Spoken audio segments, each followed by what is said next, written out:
안녕하십니까. 단국대학교 일본연구소 HK+ 향기인문학센터 특강을 맡게 된 제주대학교 중어중문학과 최석원입니다. 이렇게 뜻깊은 자리에서 비록 비대면이긴 하지만 여러분들과 중국 시에 대한 이야기를 나눌 수 있게 되어서 무척이나 반갑습니다. 오늘 제가 여러분들과 함께 나눌 주제는 두보의 삶과 그 궤적, 중국 시로 만나는 지금의 우리라는 제목입니다. 저는 대학에서 주로 중국 문학사와 중국 명시감상을 학생들에게 가르치고 있습니다. 사실 이 두 수업은 학생들이 상당히 부담감을 느끼는 수업 가운데 하나인데요. 사실 고전이 주는 왠지 모를 부담감에 더불어서 한자라고 하는 문자의 어려움은 중국 고전을 주제로 한 교과목들이 학생들에게 환영을 받지 못하는 이유라고 생각이 됩니다. 연구를 하는 연구자로서 전공이 무엇입니까? 라고 하는 질문을 많이 받게 되는데요. 그러면 중국 고전 시가문학을 전공하고 있고 그 중에서도 두보시를 전공하고 있습니다. 라고 대답을 하면 다들 비슷한 대답들을 보입니다. 라는 짧은 대답들을 보통 반응을 보이게 되는데요. 이 짧은 반응에는 상당히 많은 의미가 내재되어 있다고 생각이 듭니다. 물론 수천 년을 떨어진 과거를 살았던 그 누군가의 작품을 읽어낸다는 것은 무척이나 어려운 작업임은 틀림없을 겁니다. 그런데 가끔은 전공을 통해서 그 즐거움을 느낄 때가 있습니다. 과거의 존재였던 두보나 지금을 살고 있는 우리들과 크게 다름없구나 라고 하는 일종의 동질감을 확인하는 순간이 바로 그러한데요. 오늘 강의에서는 중국 전통문학의 최고 성취를 거두었다고 평가되는 두보와 그의 시를 통해서 지금 한국 사회를 살아가고 있는 우리에게 중국의 시는 어떠한 의미를 지닐 수 있을지 확인하는 시간을 가져보고자 합니다. 두보라고 하는 문인의 이름은 아마 한 번쯤은 들어보셨을 겁니다. 한문 시간이나 문학 시간 또는 국어 시간에 국파산화제로 시작되는 두보의 작품을 공부한 적이 있으셨을 텐데요. 물론 정규 수업 시간을 통해서 공부하지 않았다고 하더라도 두보라고 하는 이름은 그리 낯설지만은 않을 겁니다. 물론 두보의 시가 언제 한반도에 유입되었는지는 정확하게 알 수는 없습니다만 조선시대에 접어들면서 중국의 시가 매우 중요한 텍스트로 자리매김하게 됩니다. 화면에서 보고 계시는 것이 바로 두시언해라고 하는 문헌입니다. 이는 언해본으로 중국 문인의 작품을 번역한 최초의 시도였는데요. 세종 25년에 착수해서 성종 12년, 그러니까 한 40여 년에 걸쳐서 이루어진 엄청난 번역 사업이었습니다. 두보시를 번역하기 위해서 세종은 각종 두보시 관련 문헌들을 수집하였고 찬주분류두시라고 하는 원나라 때 간행된 판본을 그 저본으로 삼아서 언해로 번역을 시작하였습니다.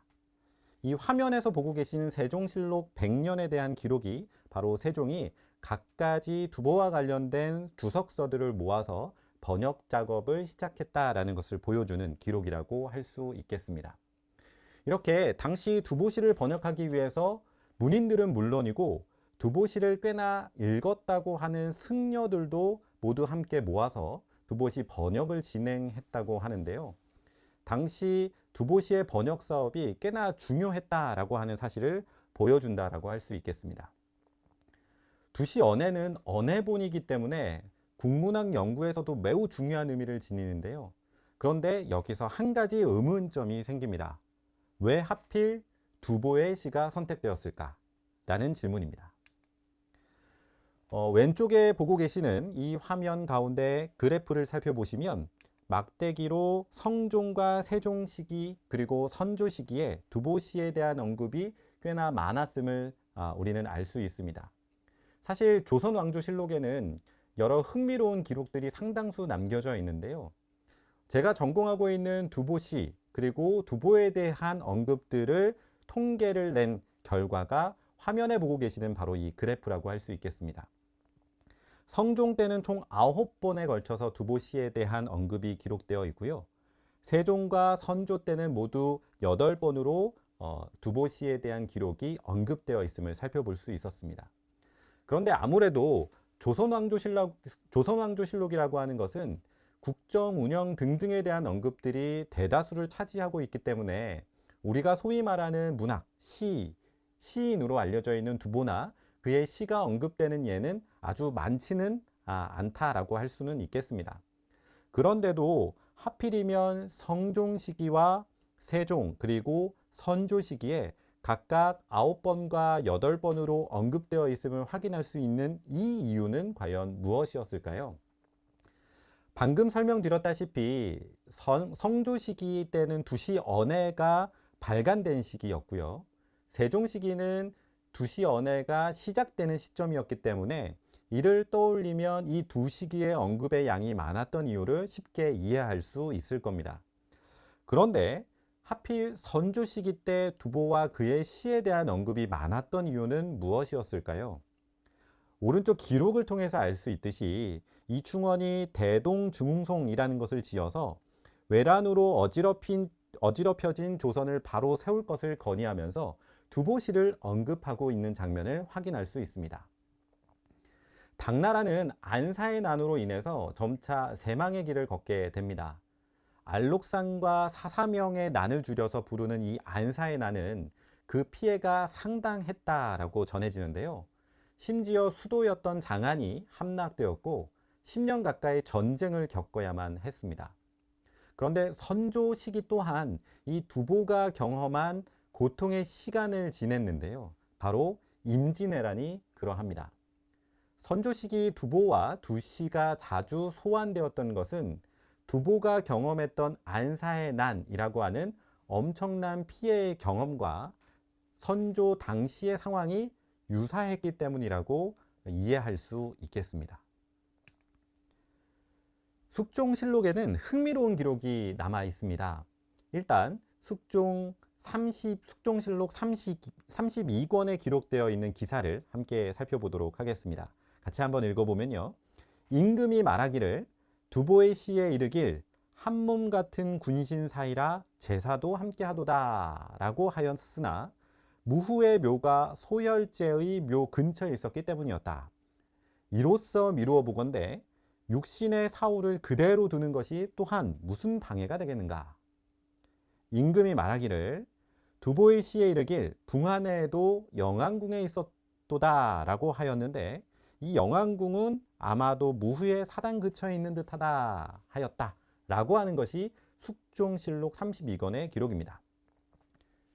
기록에 등장하는 무후는 삼국지로 익숙한 제갈공명을 일컫고요.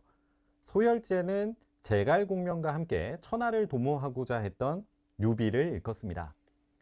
이 숙종실록에 해당하는 기사는 바로 단종 그리고 단종을 지키려고 했던 6명의 신하의 사당을 함께 두어도 되는지에 대한 언급이라고 할 수 있습니다.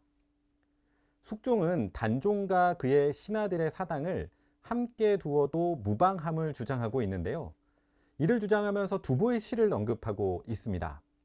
언급된 시는 아래 설명과 같이 두보의 영회고족 5수 가운데 4번째 수에 해당하는 두 구에 해당합니다. 그중 일체 군신 제사동, 즉 한몸 같은 군신 사이라 제사도 함께한다 라는 구절과 북년 역제 영왕군, 곧 붕어한 해에도 역시 영왕궁에 있었네 라는 구를 인용하고 있습니다. 숙종은 두보의 이 두 구절을 통해서 유비와 제갈공명이 군신관계였는데 이 사당이 곁에 있음을 근거로 이 구절을 제시하였던 것입니다.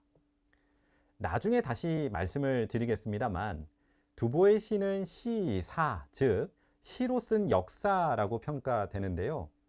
이러한 두보의 성격을 잘 알고 있었기에 이 두보의 시를 근거로 숙종은 제시하였던 것입니다. 이러한 일련의 사실들은 유교를 국가적 지배 이데올로기로 내세웠던 조선의 상황 속에서 이러한 가치를 가장 잘 담아내고 있었던 두보의 시가 전범으로 인식되었음을 보여주는 예라고 할 수 있습니다. 실제로 두보는 그 어떤 문인들보다도 나라와 백성을 걱정하고 이를 시를 통해서 세상을 기록하고자 했던 꼿꼿한 선비의 모습을 지니고 있었습니다.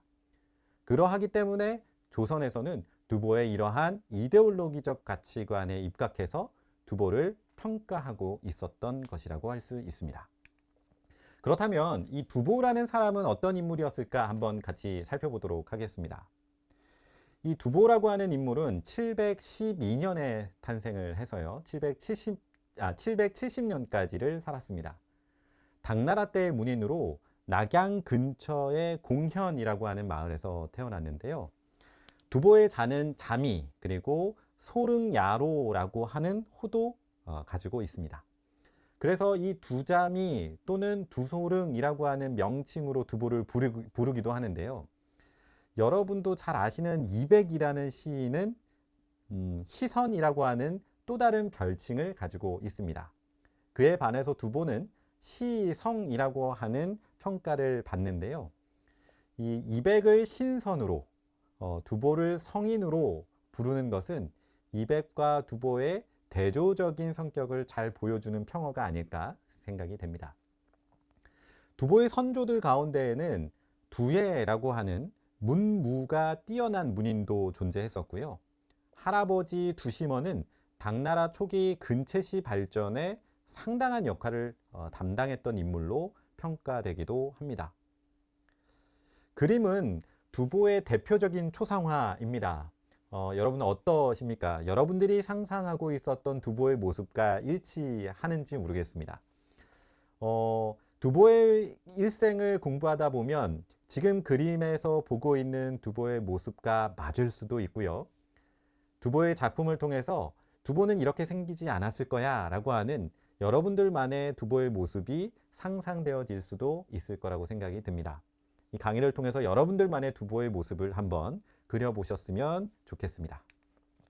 자, 그러면 이 두보의 삶을 몇 가지 키워드로 설명을 드리겠습니다.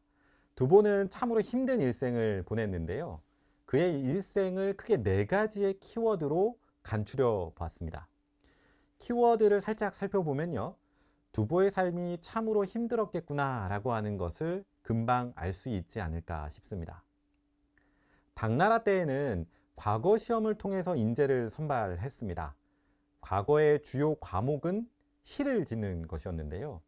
시부취사, 그러니까 시와 부로 선비를 취한다 라고 하는 말은 바로 이렇게 과거 시험에 시와 부가 인재를 선발하는 중요한 과목이었음을 설명해 주고 있습니다. 자, 그런데 중국 시 하면 대표적인 인물로 떠오르는 사람이 바로 두보일 텐데요. 그런데 두보는 과거 시험에 낙방했다는 사실입니다. 그것도 2번이나 실패했다는 사실은 쉽게 이해가 되질 않습니다. 사실 그 내막을 살펴보면 과거 시험에 낙방했던 것은 두보의 실력이 부족했다라고 하기보다는 당시에 처해졌던 정치적 상황 때문에 그러했다라고 할 수 있는데요. 이 자리에서 정확하게 자세하게 설명드리지는 않도록 하겠습니다. 여하튼 두보는 과거 시험에 떨어지고 나서 산동 지역 일대를 유람하게 됩니다. 바로 이때 이백을 만나게 되는데요. 당시 이백은 두보보다 10살이 많았던 인물이었고 또 당시 문단에서는 이백이 아주 유명한 스타였기 때문에 두보가 이백을 만난 것은 상당히 유용하고 그의 일생에서 상당히 중요한 시간으로 작용을 하게 됩니다. 실제 이백과 헤어진 뒤 두보는 이백의 소식을 궁금해하기도 하고요. 당시 이백과 만났던 것을 그리워하면서 이를 시로 남기기도 했었습니다. 이후에 두보는 낮은 관직을 역임하다가 알록산의 난을 맞이하게 됩니다. 가족들을 피신시켜 놓고 잠시 가족들을 떠나 있는 사이에 두보는 장안성에 머물고 있었던 반군에게 체포되어서 장안성에 억류되게 됩니다. 이후 두보는 장안성에서 현종 다음 현종의 아들이었던 숙종이 등극했다라고 하는 소식을 접하게 됩니다. 이 소식을 듣고 나서 천신만고 끝에 두보는 숙종이 있는 곳으로 탈출을 감행합니다. 이러한 두보의 충성에 감격한 숙종은 두보에게 자수뷰라고 하는 벼슬을 제수하게 되는데요. 이 자수뷰라고 하는 벼슬은 두보의 생애 가운데에서도 가장 높았던 벼슬이었습니다. 이후 안사의 난이 마무리되고 두보는 화주 사공 참군이라는 벼슬로 좌천이 됩니다. 좌천이 된 이유에 대해서도 여러 가지 설이 존재하는데요. 우린 여기에서 자세하게 논하지 않고 넘어가도록 하겠습니다. 이후에 두보는 화주 사공 참군이라고 하는 벼슬을 때려치고 유랑 생활을 시작하게 됩니다. 전국 각지를 돌아다니게 되는데요. 지금의 사청성 성도, 중국어로 정두라고 하는 곳에 잠시 머물렀던 때가 있었습니다. 이때를 제외하면 사실 거처도 없었고 먹을 것도 마땅치 않을 정도로 상당히 힘든 나날을 두보는 보내게 됩니다. 이렇게 두보가 경험한 삶의 고통을 대변하는 것이 바로 두보의 죽음에 관한 여러 가지 설명입니다. 크게 두 가지의 설이 존재하는데요. 여전히 어떻게 두보가 죽었는지에 대해서는 논쟁의 여지가 존재합니다.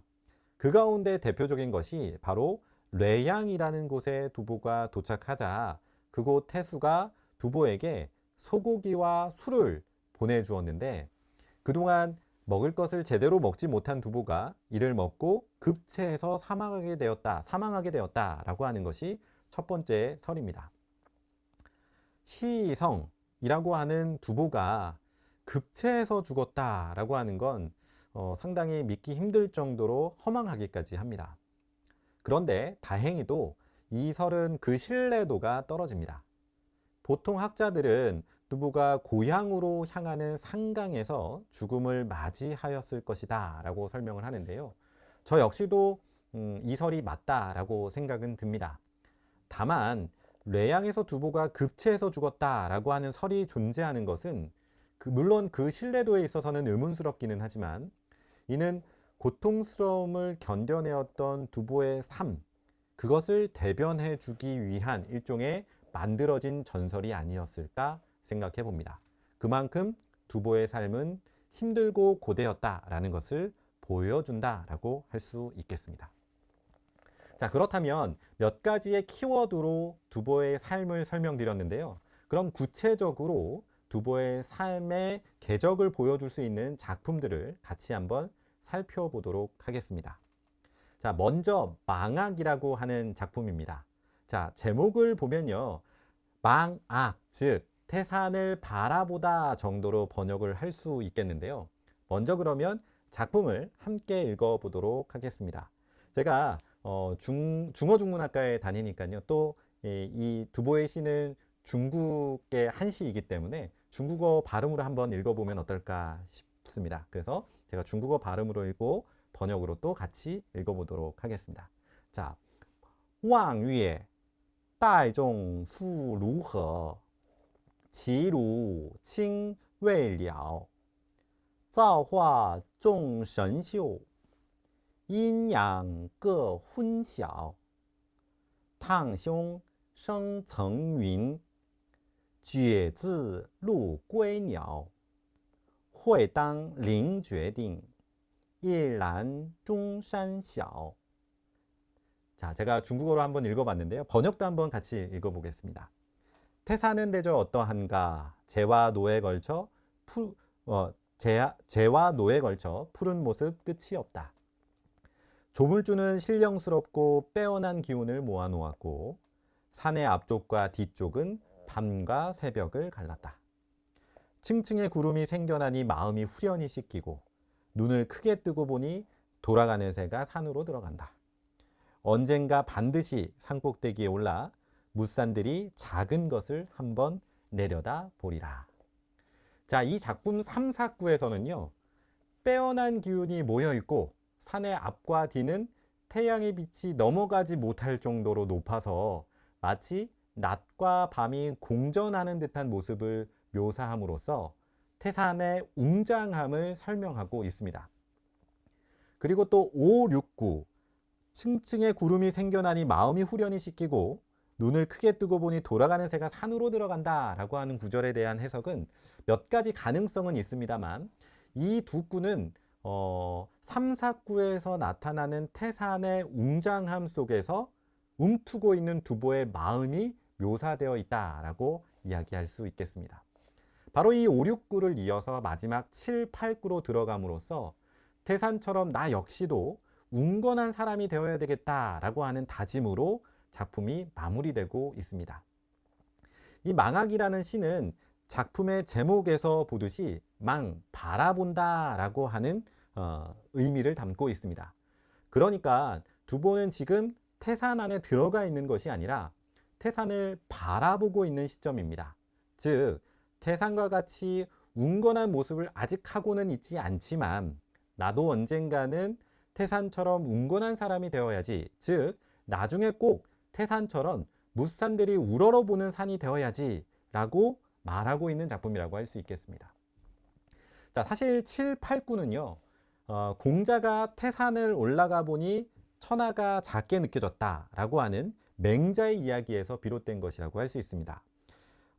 화면을 보시면요, 공자 등 동산이 소노하고 등 태산이 소천하라. 즉 동산에 올라서 노땅이 작다 여겼고 태산에 올라서 천하가 작다라고 여겼다라고 하는 이 웅건한 공자의 포부를 그대로 가지고 와서 두보 역시도 공자가 그러했듯이 태산과 같은 웅건함을 가져야 되겠다라고 이야기를 하고 있다라고 볼 수 있겠습니다.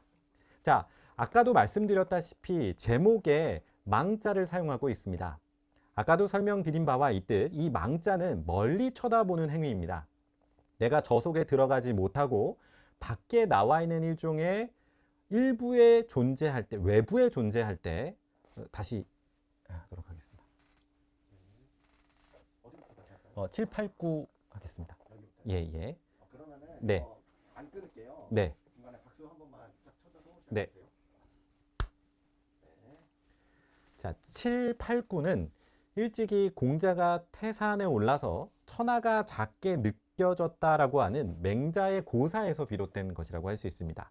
자, 화면에 보듯이 맹자에는 공자가 등 동산이 소노, 동산에 올라서 노땅이 작다라고 여겼고 등 태산이 소천하, 태산에 올라서 천하가 작게 여겼다라는 구절이 남아 있습니다. 바로 회당릉 절정 일남중산소라고 하는 구절은 바로 맹자에서 나타난 공자의 모습처럼 두보 역시도 태산과 같은 웅건한 모습, 즉 태산 아래 위치하고 있는 여러 뭇산들이 태산을 우러러보는 것과 마찬가지로 나 역시도 언젠가는 태산과 같은 뭇산들이 우러러보는 존재가 되어야지 라고 하는 다짐을 이야기하고 있습니다. 자, 이 작품은 두보가 과거 시험에 떨어져서 산동 지역을 유람하면서 태산을 바라보면서 쓴 시라고 할 수 있겠습니다.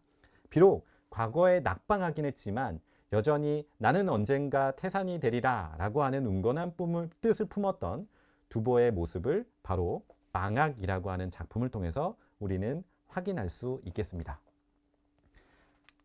자, 두 번째입니다. 두 번째 키워드에서 설명드린 바는 바로 두보가 장안성에 억류되어 있다가 장안성을 탈출해서 숙종을 찾아갔다라고 하는 키워드였습니다. 사실 두보는 이전까지 대단한 권력을 지니고 있었던 인물은 아니었습니다. 실제로 장안성에 억류되어 있었을 때 반군에게 잡혔는데 반군이 보기에 이 두보는 그리 중요한 인물이 아니었던 겁니다. 명단에 블랙리스트에 없었던 인물이었던 거죠. 그러다 보니까 장안성에서 비교적 자유롭게 왕래를 할 수 있었던 상황이었는데요. 이런 상황에서 숙종의 등극 소식을 듣게 되고 탈출을 시도하게 됩니다. 그런데 이 탈출을 시도했다가 붙잡히기라도 하면 비록 두보가 중요한 인물이 아니었다라고 하더라도 목숨을 부지할 수 없었을 텐데요. 이러한 위험을 잘 보여주는 시가 바로 화면에 보고 계시는 자경, 찬지, 봉상, 희달, 행제소라고 하는 작품입니다. 여러 편의 작품으로 구성되어 있는 시인데요. 그 첫 번째 작품을 가지고 왔습니다. 행제소라고 하는 것은 임시로 마련된 황제의 거처를 이야기합니다. 자, 이 작품은 번역만을 함께 살펴보도록 하겠습니다. 서쪽으로 기산 남쪽의 소식을 그리워했지만 끝내 돌아오는 사람이 없어서 눈이 뚫어져라 지는 해를 바라보다가 마음이 죽어 차디찬 재를 붙인 듯 했다. 무성한 나무가 길을 가는 나를 끌어주더니 연이은 산이 바라보니 호련히 열렸다. 친한 이들이 늙고 수척한 모습에 놀라며 반군 속에서 오느라 고생하셨소 라고 한다.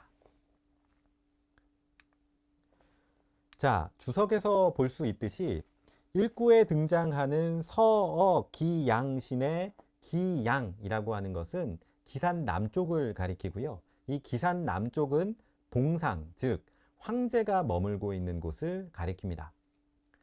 즉 1, 2구는 황제가 계신 곳에서 연락을 기다려도 그 연락이 오지 않으니 결국 내가 떠날 수밖에 없다라고 하는 의미를 담고 있다라고 할 수 있습니다. 두보는 바로 황제가 계신 곳으로 출발합니다. 자, 그런데 반군에게 잡히지 않으려면 몰래 떠날 수밖에 없었을 겁니다. 작품에서 보이듯이 무성한 나뭇가지가 나를 끌어준다 라고 하는 구절은 이렇게 숲길을 헤치면서 길을 가고 있는 두보의 모습을 보여준다라고 할 수 있습니다. 자, 시제에서 자경 찬지라고 했습니다. 이 찬이라고 하는 글자가 이렇게 몰래 반군의 눈을 피해서 탈출하고 있는 두보의 모습을 묘사해 주는 것이라고도 할 수 있습니다. 자, 탈출을 성공했던 두보는 사람들에게 위로를 받습니다. 마지막 구절에 반군 속에서 오느라 수고했다라는 말이 바로 그러한데요. 숙종 역시 자신을 위해서 목숨을 걸고 달려온 두보가 상당히 고마웠을 겁니다.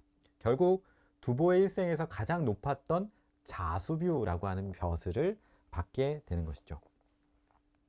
그런데 이러한 행복도 잠시였습니다. 앞서 말씀드린 바와 같이 두보는 이후 벼슬을 버리고 전국 각지를 떠돌아다니게 되는데요. 성도에 머물렀던 당시 초당을 짓고 편안한 삶을 영위하긴 합니다. 물론 당시에도 여러 친구들에게 돈을 꾸고 필요한 것들을 요청하면서 성도에서 그나마 편안한 생활을 영위하게 되지만 이 역시 오래가지는 못했습니다. 자, 화면에서 보고 계시는 촉당을 떠나면서 라고 하는 작품은 바로 이러한 유랑 생활이 시작되는 두보의 삶의 시작을 보여줍니다. 그러면 작품의 번역을 같이 한번 읽어보도록 하겠습니다. 5해 촉군에서 객으로 지냈고 한 해는 제주에서 살았는데 어찌하나 관세가 막혀버렸으니 길을 돌려 소수, 상수로 갈 수밖에. 모든 일 하려 해도 이미 늙어버렸으니 남은 생은 흰 갈매기나 따라다녀야지. 나라의 안위와 대신이 있으니 길게 눈물 흘릴 필요 없겠지. 자, 이 시에서는 늙고 힘이 없었던 두보의 절망과 탄식이 묻어나고 있습니다. 작품에서 4번째 구절에 소수와 상수로 가겠다라고 하는 것은 바로 형 땅과 초 땅으로 가겠다라고 함을 드러내고 있는데요. 이후 실제 두보는 물길을 따라서 곳곳을 떠돌게 됩니다. 다만 조정에 있는 대신들이 나라를 잘 경영해 줄 테니까 더는 마음 아파할 이유가 없다라고 한 이 마지막 두보의 구절은 억지로 자신을 납득시키는 과정이라고 할 수 있습니다. 어차피 대신들이 조정을 잘 다스리고 있을 테니 나는 걱정 말고 이제 돌아다니면 되겠구나 라고 이야기하면서도 이후 작품들에서는 여전히 나라와 백성들을 걱정하고 있는 두보의 모습을 우리는 살펴볼 수 있습니다. 자, 지금까지 두보의 삶의 몇 가지 키워드를 통해서 두보의 일대기를 살펴봤습니다. 그렇다면 이후 중국 여러 문인들은 두보의 시 그리고 두보를 어떻게 평가하고 있었을지 크게 3가지로 한번 살펴보려고 합니다. 이러한 대표적인 평가들 가운데 첫 번째가 바로 집대성이라고 하는 평가입니다. 밑에 제가 원문을 실어 두었는데요. 집대성이라고 하는 평가를 내렸던 대표적인 문인은 송대 문인인 소식이라고 하는 사람입니다. 이 소식이라고 하는 사람은 한유와 노식 이 두 사람과 함께 두보의 시를 꼽으면서 각각의 분야에서 집대성을 거둔 문인으로 두보를 평가하고 있습니다. 시를 배울 때 반드시 두보의 시를 배워야 한다, 모범으로 삼아야 한다라고 구절에서 설명을 하고 있는데요. 원문에 보면 두 번째 줄에 학시, 당이, 자미, 위사가 바로 시를 배울 때는 반드시 두보의 시를 스승으로 삼아야 된다라고 설명하고 있는 부분이라고 할 수 있겠습니다. 자, 그렇다면 두보의 집대성을 우리가 살펴볼 수 있는 작품이 무엇일까? 대표적인 작품으로 춘망이라고 하는 작품을 가지고 왔습니다. 사실 두보의 시는 어떠한 문인들의 작품보다도 작품의 내적인 논리와 짜임새를 갖추고 있습니다. 이러한 내적인 논리와 짜임새를 중국 문학에서는 장법이라고 이야기를 하는데요. 이 두보의 시에는 엄격한 장법의 운용을 살펴볼 수 있습니다. 오늘 우리가 살펴볼 이 춘망이라는 시도 대표적인 장법의 표준을 살펴볼 수 있는데요.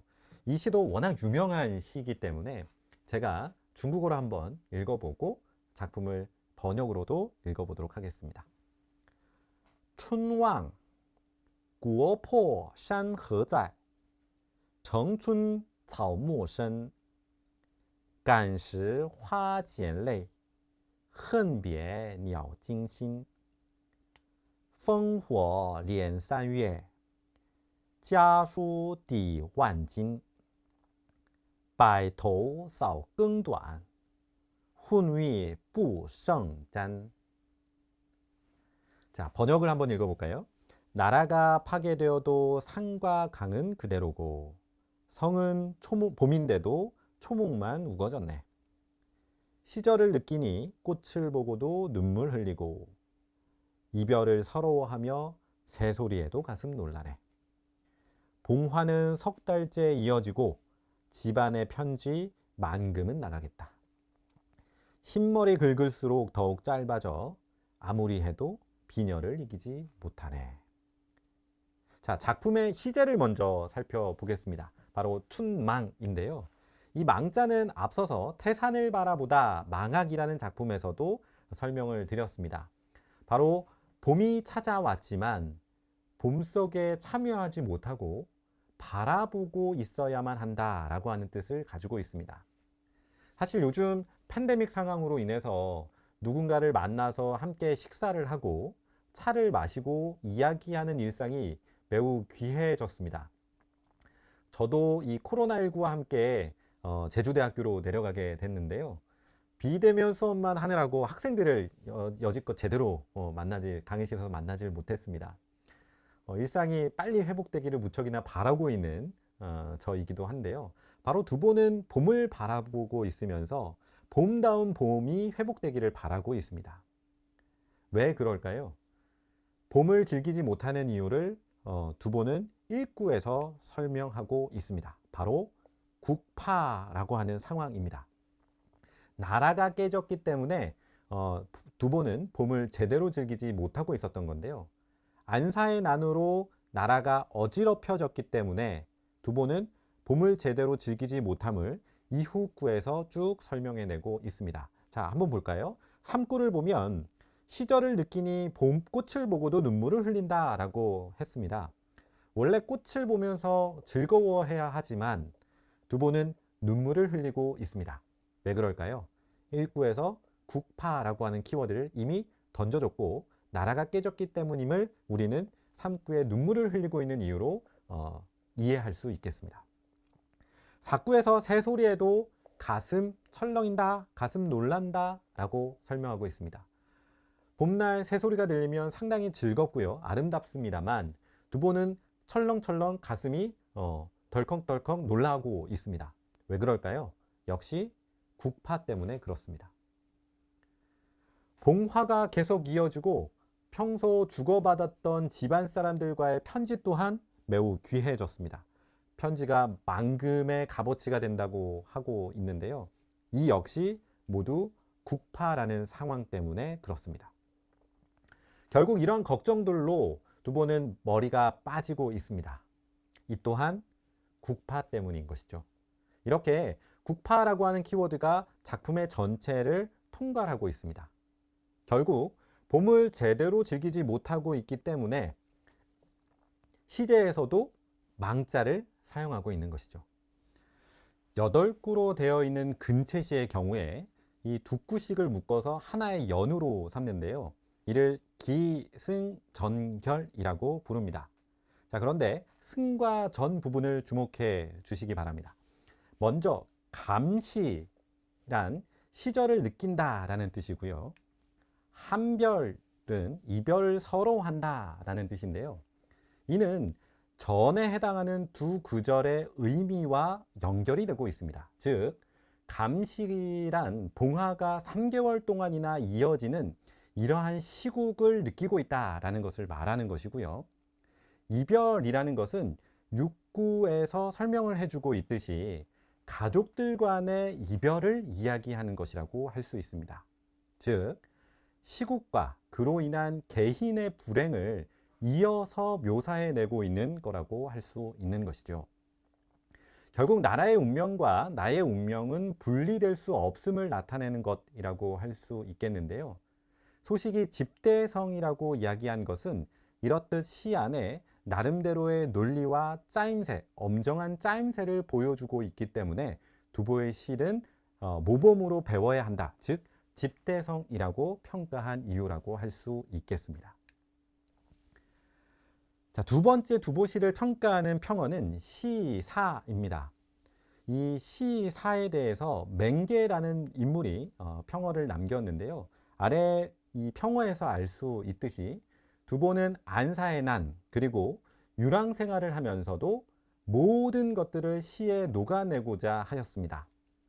심지어 정사에 기록되어 있지 않은 그러한 사실들이 두보의 시에는 기록되어 있을 정도다라고 이야기하니까요. 시대를 기록하고자 했던 두보가 실로 대단해 보인다 라는 생각이 듭니다. 자, 이러한 시사적 면모를 확인할 수 있는 작품은 바로 삼리삼별입니다. 총 6편의 작품인데요. 시의 제목이 어떤 리로 끝나는 3편, 그리고 무슨 별로 끝나는 3편을 통칭해서 3편의 리, 3편의 별, 즉 삼리삼별이라고 칭합니다. 이 작품은 두보가 낙양에서 화주로 가면서 실제로 목격한 백성들의 삶을 그대로 기록하고 있습니다. 당시는 장안을 수복하기는 했지만 여전히 안사에 난 반군과의 교전이 이어지고 있던 때였습니다. 그러다 보니까 백성들에 대한 수탈이 가혹하게 벌어지게 되었던 것인데요. 먼저 신혼별의 일부분을 번역으로 한번 살펴보도록 하겠습니다. 신혼이라 괴념치 마시고 힘써 군대일을 보십시오. 아녀자가 군대에 있으면 병사들의 사기 떨치지 못할 것입니다. 스스로 한탄하거니와 가난한 집의 딸이 오랜만에 비단옷을 장만했지만 비단옷 다시는 입지 못하고 그대 보는 앞에서 붉은 화장을 지우게 되었습니다. 자, 이 작품은 막 결혼식을 올린 부부의 장면을 마치 전지적 작가의 시점과 같이 아무런 작가의 개입 없이 묘사를 하고 있습니다. 결혼식을 올렸지만 신부는 신랑과 바로 다음날 이별을 앞두고 있습니다. 바로 신랑이 군대에 가야 되기 때문입니다. 자, 오른쪽에 두시상주 문헌에 기록되어 있는 진덕수의 설을 제가 기록해 두었는데요. 이 설명을 보면 선왕이 정치할 때는 새로 혼인한 사람은 1년간 부역이 없었다. 즉, 정치가 잘 될 때에는 1년 동안 결혼한 사람에게는 1년 동안 부역을 시키지 않았다라고 되어 있습니다. 그러나 당시 당 왕조의 사정은 워낙 전쟁이 많았고 급했기 때문에 가차없이 남성들을 징집해 갔던 것이라고 할 수 있습니다. 막 결혼식을 마쳤는데 헤어져야 한다면 얼마나 안타깝겠습니까? 그것도 살아 돌아올 수 있을지 장담할 수 없는 상황이라면 상당히 그 상황이 슬펐을 겁니다. 신혼별을 제외하고도 나머지 작품들에는 절절한 당시 백성들의 아픔이 담겨져 있습니다. 삼리에 해당하는 작품들은 신안리, 동관리, 석호리라는 세 작품인데요. 모두 마을의 이름을 따고 있습니다.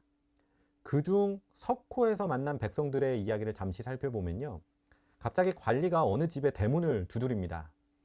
집안에 남아있는 남자들을 모조리 징집해 갈 것이다 라는 소문을 들은 노인은 자신의 남편을 도망치게 합니다. 어서 도망가십시오 라고 하고 남편을 도망가게 합니다. 아들들 역시 전쟁에서 이미 소식이 없어서 죽었는지 살았는지 알 수도 없는 상황인데 남편까지 잃을 수는 없었던 것이죠. 그래서 노인은 문을 열고 관리에게 이야기를 합니다. 우리 집에 남아있는 남자라곤 저 젖먹이 손자밖에 없다. 그러니 나라도 데려가시게. 내가 가면 병사들을 위해서 밥이라도 지어줄 수 있을 테니 나라도 데려가시게 라고 들어 눕습니다. 삼별의 남은 두 작품은 수로별과 무가별입니다. 수로별 역시 내용이 크게 다르지는 않은데요. 늙은 노인이 징집을 통해서 전쟁에 나서게 됩니다. 이에 마지막으로 이것이 마지막이라고 생각한 부인은 길에 털썩 주저앉아서 대성통곡을 합니다. 그러면서도 남편에게 전쟁에 나가서 식사라도 잘 챙겨 드십시오 라고 하는 울먹이는 소리를 내는 장면이 묘사되어 있습니다. 자, 마지막 무가별이라고 하는 작품은 젊은 남성들은 한 번쯤은 경험해 봤을 군대에 2번 가는 이야기를 다루고 있습니다. 전쟁에서 살아 돌아왔는데요. 살아 돌아왔다라는 소식을 듣고 관리가 나와서 이 사람을 다시 군대에 끌고 갑니다. 자, 이렇게 두보는 자신이 목격한 당시 백성들의 참상을 하나하나 작품으로 기록해 두었습니다. 이 6작품에는 두보의 목소리가 드러나 있지 않습니다. 마치 전쟁에서 전쟁의 참상을 기록하고 있는 종군 기자의 모습과도 같다라고 저는 느끼는데요. 이 정사에 기록되어 있는 무미건조한 역사의 기록과는 달리 두보는 시대적 참상을 피부로 와닿게 묘사해내고 있다라고 할 수 있습니다. 자, 두보를 평가하는 평어 세 번째, 바로 충군애민입니다. 일찍이 앞서 언급했던 송나라 문인 소식이라는 사람은 두보가 끝내 임금의 쓰임을 받지 못했지만 한 끼 식사에도 임금을 잊지 않았다라고 평가한 바 있습니다. 물론 이 앞서 살펴봤던 조선시대에 두보의 시가 널리 읽혀졌고 언해로 번역된 이유는 바로 이러한 충군애민 사상 때문이기도 합니다. 물론 두보는 당시 황제를 중국 역대 최고의 성군이라고 하는 요임금과 순임금보다 훨씬 더 뛰어난 임금으로 만들고자 했습니다. 그러나 이는 맹목적으로 임금에 대한 충성을 의미하지는 않았습니다. 사실 소식의 이러한 충군애민을 좀 더 정확하게 말하자면 한 끼의 식사에도 백성에 대한 걱정, 나라에 대한 걱정을 그치지 않았다라고 하는 것이 어찌 보면 조금 더 타당하다라고 할 수도 있겠습니다. 자, 두보의 이러한 애민 사상을 엿볼 수 있는 작품 가운데 하나, 바로 초가집이 가을바람에 파손되어 부르는 노래, 모옥, 위, 추풍, 소파가라고 하는 작품입니다. 매우 긴 작품이라 제가 중간에 잠시 중략을 했고요. 오른쪽에 번역을 같이 보면서 읽어보도록 하겠습니다. 8월 가을 높은데 바람이 노한 듯 울어 지붕이 세 겹 띠를 말아가 버렸다. 잠시 후 바람은 멎고 구름이 검어지니 가을 하늘 어두운 저녁을 향한다. 무명 이불 오래되어 차갑기가 쇠 같은데 아들놈이 허미자다 밟아 안이 다 터졌다. 침상머리는 물이 새어 마른 곳이 없는데 빗발은 삼줄처럼 끊어지지 않는다. 전란을 겪으면서부터 잠이 적어지는데 비에 젖어 이 긴 밤을 어찌 새우려나. 어찌하면 넓은 집 10,000칸을 얻어 천하의 가난한 선비들을 크게 감싸 모두 기쁜 얼굴로 비바람에도 요동하지 않고 산처럼 편안케 할 수 있으랴. 오호라, 어느 때인가 눈앞에 이런 저택이 우뚝하다면야 내 집이야 홀로 부서져 얼어 죽는다 해도 족하련만. 가을에 바람이 휙 하고 불어서 초가집 지붕이 부서졌습니다.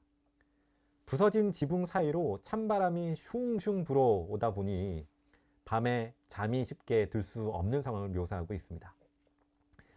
시구에서 이불이 쇠처럼 차갑다라는 표현은 상당히 감각적인 표현이고 또 쉽게 공감할 수 있는 표현이라고 할 수 있겠습니다. 자, 지붕에서 빗물도 새는 상황까지 왔는데요. 이쯤 되면 우리는 빨리 돈 벌어서 지붕이 온전한 집으로라도 이사를 해야 되겠다라고 하는 마음을 가지게 될 겁니다. 그런데 두보는 이 온전치 못한 자신의 집에서 쉽게 잠들지 못하면서도 자신이 온전한 집을 구해야 되겠다라는 생각에 앞서서 백성들을 생각하고 있습니다. 바로 표시된 이 부분을 살펴보면 나보다 저 어려운 선비들에게 집을 마련해 줄 수만 있다면 얼마나 좋을까? 백성들의 편안함만 확보될 수 있다면 나 하나쯤이야 얼어 죽는다 한들 무슨 상관이겠는가? 라고 작품에서 이야기하고 있습니다. 자, 또 다른 작품을 살펴보도록 하겠습니다. 자, 이 시는 두보의 작품 가운데에서도 장편에 해당하는 시인데요. 장안에서 봉선에 있던 가족들을 만나러 가면서 중간에 목도한 것들과 봉선에 도착한 뒤의 이야기를 담아놓고 있습니다. 그중 마지막 부분을 함께 번역으로 읽어볼 텐데요. 시가 좀 긴 편입니다. 문으로 들어서자 통곡하는 소리 들리는데 어린 아들 굶주려 세상 떠났다 하네. 내 어찌 슬퍼하지 않을 수 있으리요.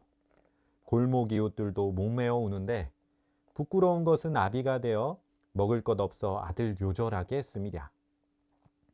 어찌 알았으랴. 가을벼가 익는 계절인데도 가난에 변고가 생길 줄이야.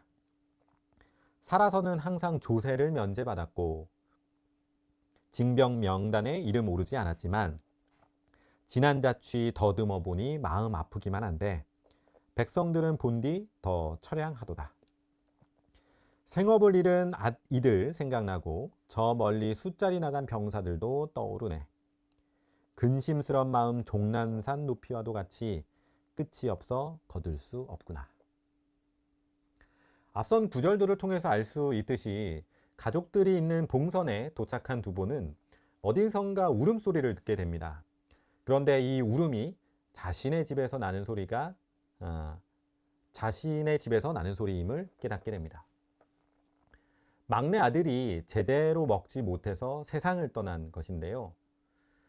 당시는 수확하는 가을이었습니다. 그런데도 먹을 것이 없어서 막내 아들을 떠나보내야만 했던 두보, 아비로서의 마음은 쉽게 상상할 수가 없을 것 같습니다.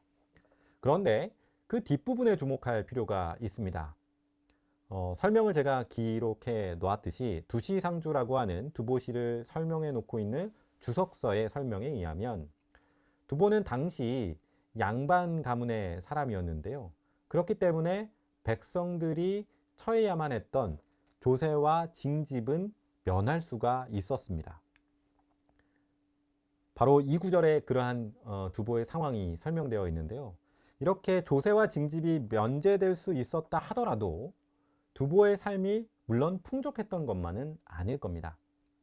그럼에도 불구하고 두보의 입장에서는 세금도 내야 하고 군대도 가야 하는 일반 백성들의 삶과 비교해 보면 자신은 그나마 나름 괜찮은 삶을 살고 있다라는 생각이 든 것이죠. 그런데 백성들보다 조금이라도 나은 지금의 자신의 네, 죄송합니다. 네. 그런 한 번만 네. 쳐주시고 네. 그런데 네. 여기부터 다시 할까요? 네.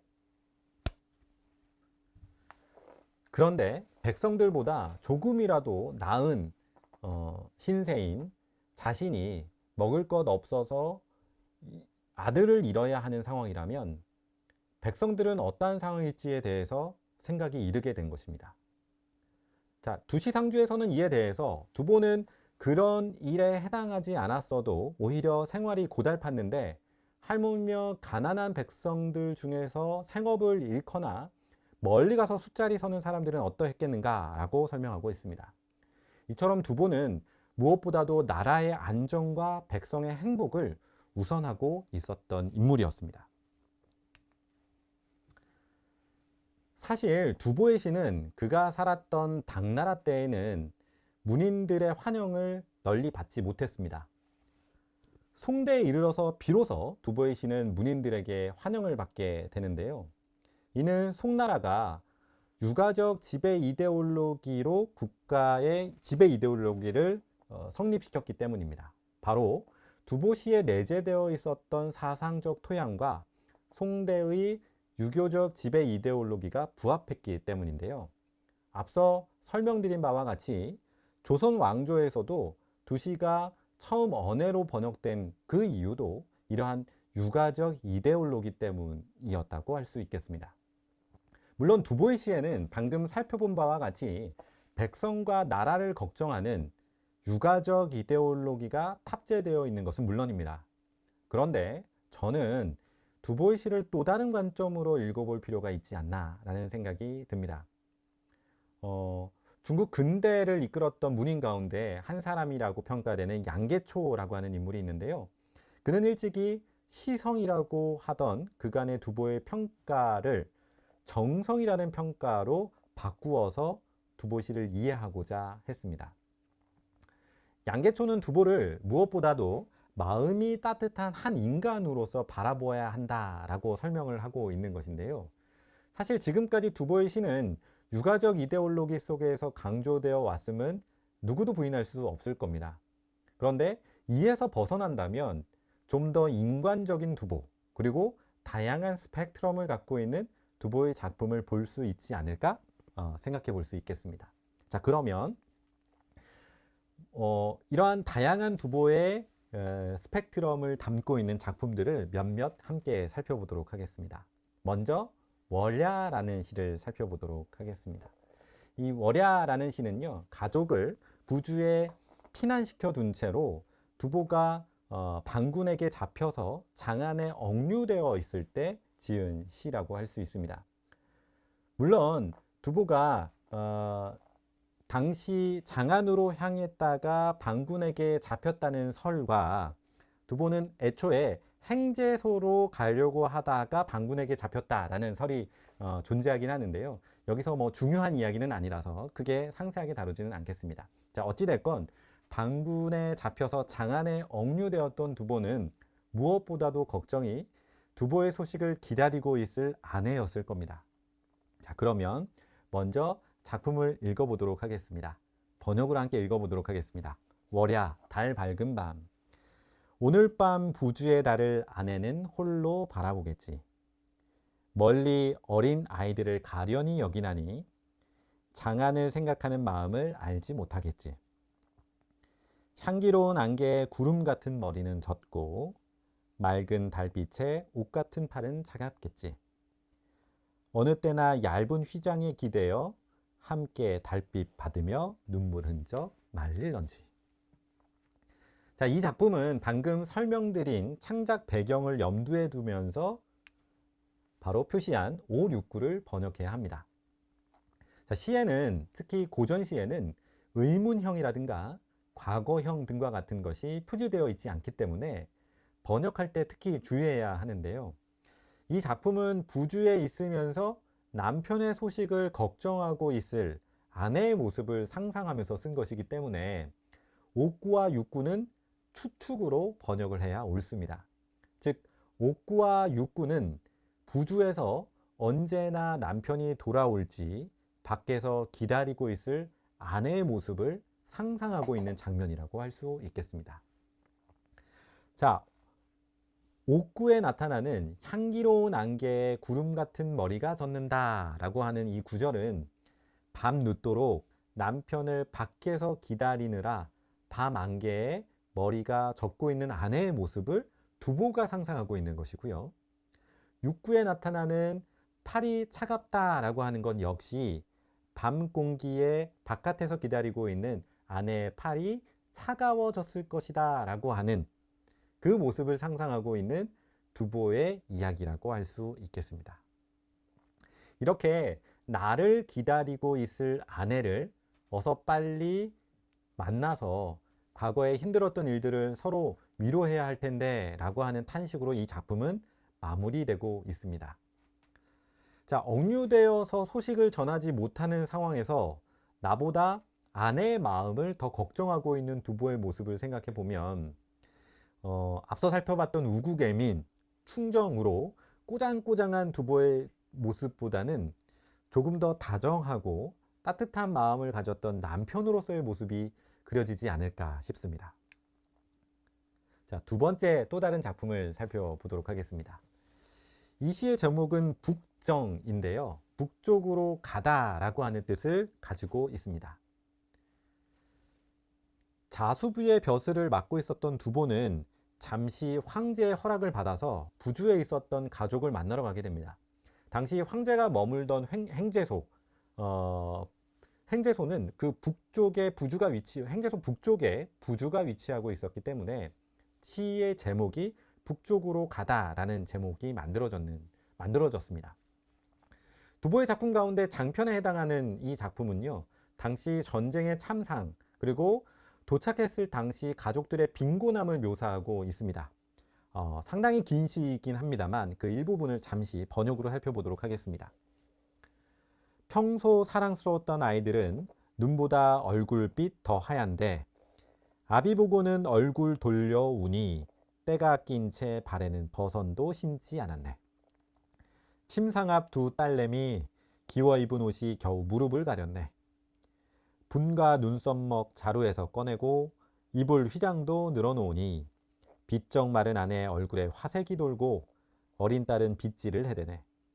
어미에게 배워 못하는 것 없어 아침에 하는 화장이라며 손 가는 대로 마구 발라대네. 한참 동안 붉은 붓 발랐다가 멋대로 눈썹은 굵게 그렸네. 살아 돌아와 이런 아이들 모습대 하니 배고픔과 갈증도 잊을 수 있을 듯. 이를 묻고 다투어 수염을 남기는데 눈 부릅뜨고 꾸짖을 수 있겠는가. 요즘은 코로나로 인해서 흔히 볼 수 있는 장면은 아닙니다만 얼마 전까지만 하더라도 해외나 지방 출장을 다녀온 부모님들은 배우자나 아이들을 위해서 뭐 화장품, 초콜릿, 사탕 같은 간식을 사오는 경우들 종종 있었습니다. 저 역시도 뭐 중국이나 일본 등등 이제 학회를 다녀오거나 출장을 다녀오게 되면 늘 공항에서 맛있는 초콜릿과 사탕, 아이들 선물을 사가지고 갔던 기억이 있는데요. 이 북정이라는 작품에는 이러한 지금과 크게 다르지 않은 두보의 모습이 그대로 묘사되어 있습니다. 방금 살펴봤듯이 아버지 없이 힘들게 살고 있었을 가족들을 위해서 두보는 한보따리 선물을 준비했습니다. 구절 가운데에서 비쩍 마른 아내의 얼굴에 화색이 돈다라고 하는 구절이 절로 웃음을 짓게 하는데요. 선물을 보고 아내는 기쁜 마음을 감출 수 없었던 겁니다.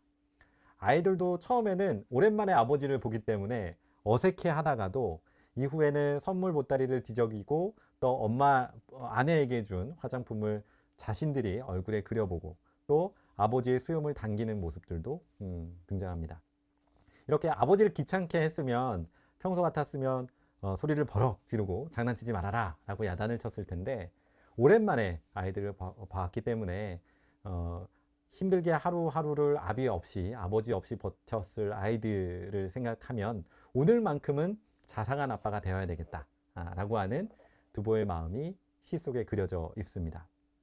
앞서서 이 월야라고 하는 시에서는 자상한 남편으로서의 두보를 만날 수 있었다면 바로 이 북정이라고 하는 시에서는 자상한 남편과 함께 자상한 아비로서의 두보의 모습이 그대로 담겨져 있다라고 할 수 있겠습니다. 자, 마지막으로 이 춘야희우라고 하는 시를 살펴보겠습니다. 이 시는 평소에 제가 상당히 좋아하는 작품이기도 한데요. 우국애민이라고 하는 두보에 씌어진 굴레와는 전혀 다른 결을 보여주고 있기 때문에 저는 이 작품을 상당히 좋아합니다. 그러면 이 작품을 제가 좋아하는 시이기 때문에 중국어를 한번 읽어보도록 하겠습니다.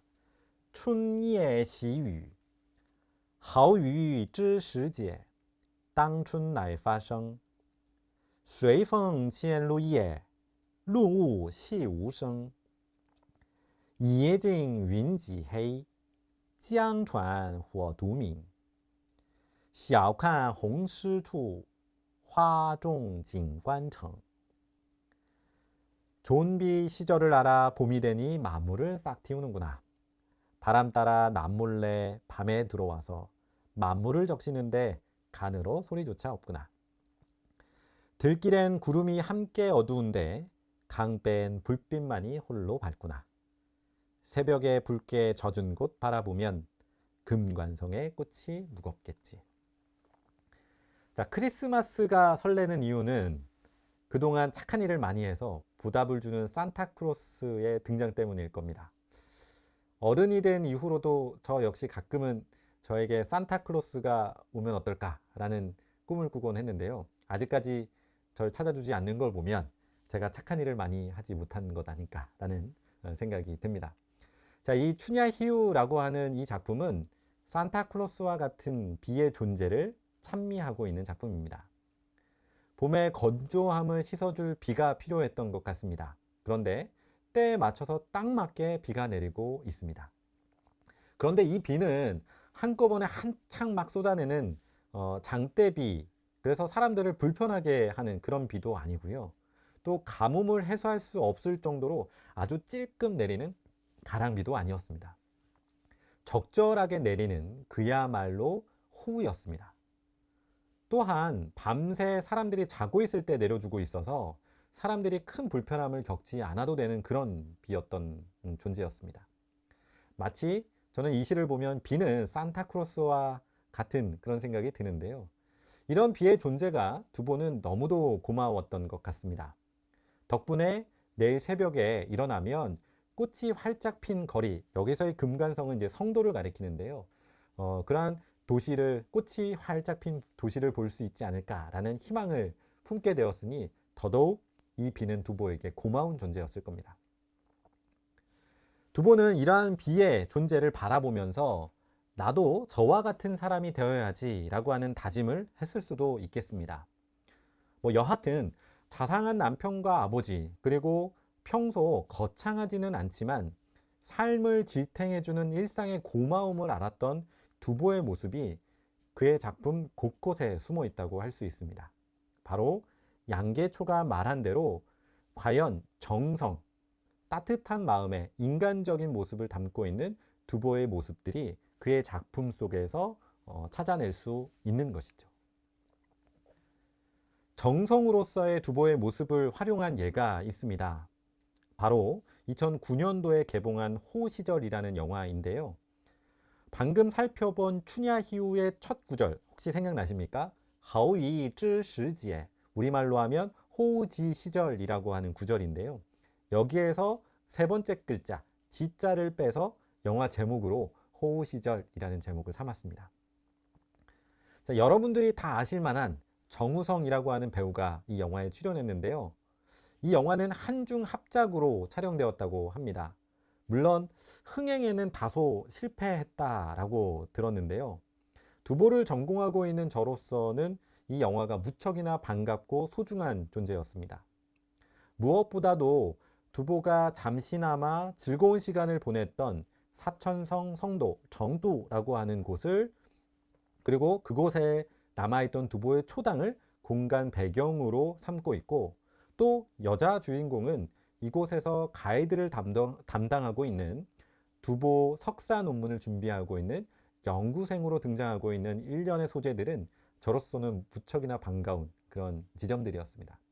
자, 그런데 이 정두, 성도라는 곳은 2008년도 아주 커다란 지진을 경험했습니다. 여주인공은 이 지진으로 인해서 사랑하던 남편을 잃게 됩니다. 남편을 잃고 힘들게 하루하루를 버티던 중에 이 두보 초당에서 우연히 정우성을 만나게 됩니다. 과거에 함께 유학을 하면서 일종의 요즘 말로 썸을 타던 그런 관계였던 것인데요. 우연히 재회를 하게 된 거죠. 그리고 나서 서로 다만 며칠간의 즐거운 시간을 갖게 됩니다. 그런데 이후 정우성은 우연히 이 여자 주인공의 상처를 알게 되고 이를 치유하게 되는 그러한 줄거리가 영화 속에서 전개됩니다. 자, 사랑과 상처, 그리고 대지진, 그리고 두보라는 맥락을 통해서 아름다운 영화가 만들어진 것이라고 할 수 있습니다. 역대로 많은 문인들이 두보와 그의 작품을 활용한 바 있습니다. 그런데 대부분은 두보와 그의 시에 내재된 사상적 맥락을 통해서 특히 두보의 유가적 이데올로기를 강조하고 있음을 살펴볼 수 있습니다. 그런데 이 호우 시절은 두보와 그의 시가 비단 유가적인 맥락이 아니라 지금 우리의 삶과 크게 다르지 않았던 두보의 삶, 그리고 그의 시를 활용하고 보여주고 있다는 점에서 매우 흥미롭다고 할 수 있습니다. 자, 오늘 여러분들께 드리고 싶은 핵심은 바로 이 지점에 있습니다. 두보는 총 400여 수의 작품을 남겼는데요. 그 가운데에는 앞서 살펴본 바와 같이 자상한 남편, 그리고 아버지, 그리고 사소한 사물에게도 따뜻한 마음을 보여주었던 따뜻한 인간으로서의 모습을 담은 작품들이 두보 시에는 다수 존재합니다. 비록 우리와는 시간적으로나 공간적으로나 매우 멀리 떨어져 있는 인물일지 몰라도 두보가 경험한 시대적 아픔이나 가족에 대한 애틋함, 비에 대한 고마움 등은 지금 우리가 경험하는 생활과 크게 다름이 없습니다. 두보의 시, 더 나아가서는 중국의 전통 창작된 전통식이 창작된 수많은 작품들이 지금껏 우리들에게 읽혀지고 있는 이유라고 할 수 있겠습니다. 정전이라는 다소 어려운 개념이 있습니다. 이는 고전과는 조금 다른 개념인데요. 고전은 그 절대적인 가치를 인정하는 것이라면 정전이라고 하는 것은 시간과 공간에 따라서 그 권위가 획득되거나 상실되는 경우를 포함하고 있습니다. 즉, 과거에는 훌륭한 작품이라고 여겨졌다가도 현재에는 그렇지 않은 것. 반대로 과거에는 훌륭한 작품이 아니었는데 지금은 훌륭한 작품으로 여겨지는 경우가 바로 이 정전이라고 할 수 있겠습니다. 즉, 정전에서 강조하는 바는 텍스트의 상대성이라고 할 수 있는데요. 호우 시절에서 시도한 두시 읽기 역시 이러한 텍스트의 상대성을 인정한 결과라고 할 수 있을 것입니다.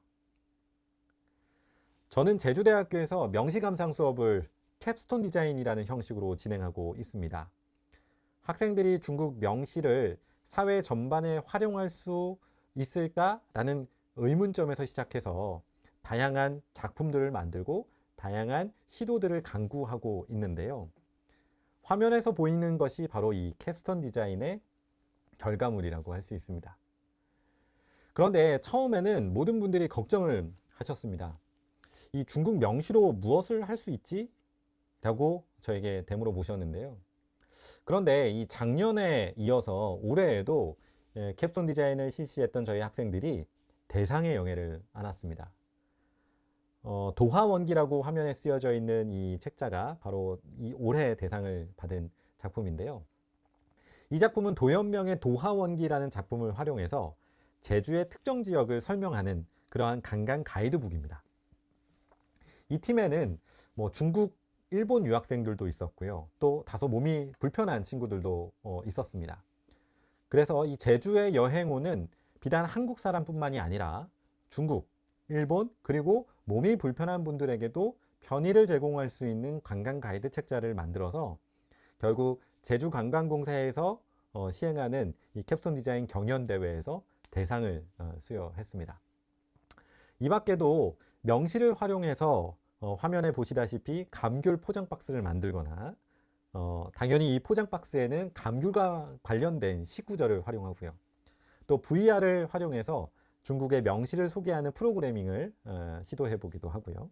또 오른쪽에 소상공인을 위한 명시를 활용해서 제주 차 쿠폰을 만들고 그 쿠폰을 상품으로 개발하는 그러한 과정들을 모두 이 캡스톤 디자인 팀에서 시도를 했는데 모두 좋은 훌륭한 평가를 받았습니다. 이처럼 중국의 전통 문학은 우리와 떨어진 중국이라는 공간 또는 현재와는 멀리 떨어진 과거의 것이 아니라 지금의 우리의 것이 될 수도 있음을 상기할 필요가 있겠습니다. 바로 캡스톤 디자인을 시도하는 이유이기도 합니다.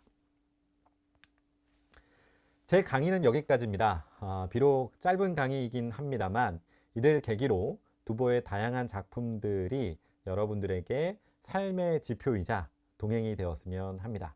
여러분들의 건강을 기원합니다. 감사합니다.